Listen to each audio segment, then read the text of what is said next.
I'm Sabin, and welcome to my survival video. I'm going to teach you how to survive in the Tasmanian bushland. So, the first thing you want to do is make a signal for help so that planes and helicopters can see from above.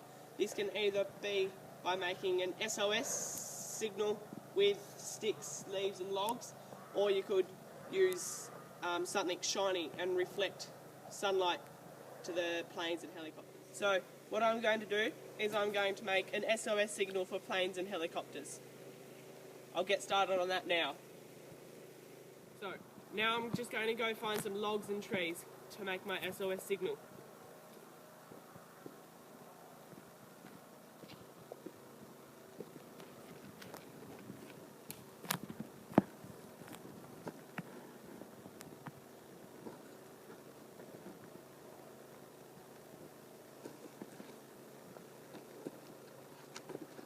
You want to make the signal as high as possible so it gives the planes and helicopters a better chance to see it.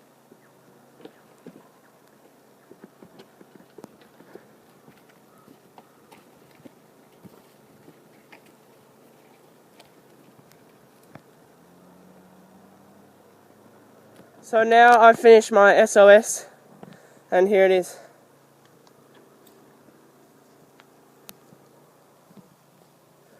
O and then the other S.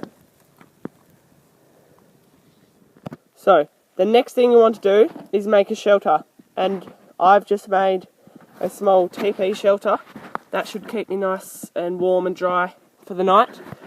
And I've just used small pieces of wood like this and covered it with ferns and leaves just to make it a bit more waterproof. So next thing I'll do is I'll build a fire to keep me nice and warm. How I made this shelter was I found a branch and it had fallen down and it's gone all the way down and into that little fork just in there and out here. So what I did, I just got sticks and leaned them up against it, used ferns and stuff to keep it nice and waterproof.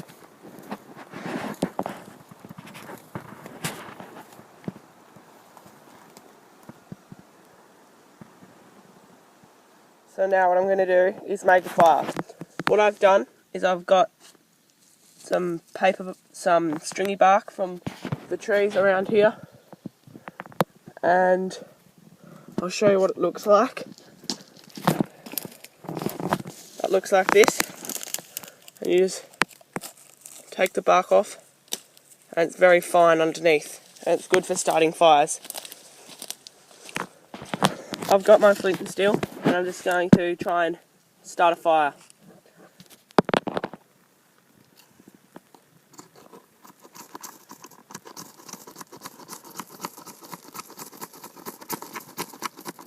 So now we have our fire, and we're just inside our hut. It's pretty nice. Next thing we want to do is find water. What I'm going to do now is find water. As you can see down there, there is a gully. That is where I'm going to most likely find water. So I'm going to travel down there and see what I can find.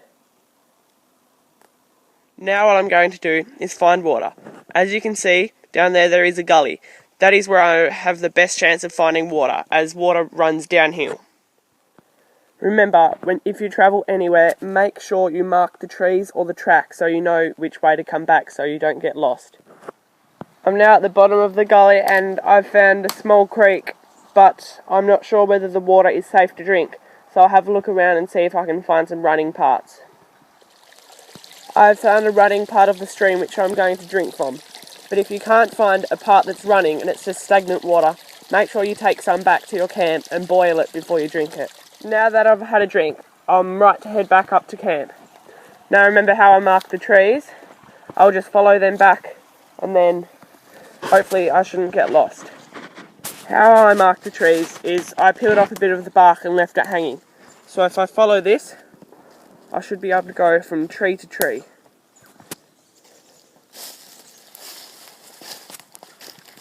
So what I've done is I've cut off the hem off my shirt and I'm going to catch a wallaby hopefully. So I'm going to make a snare.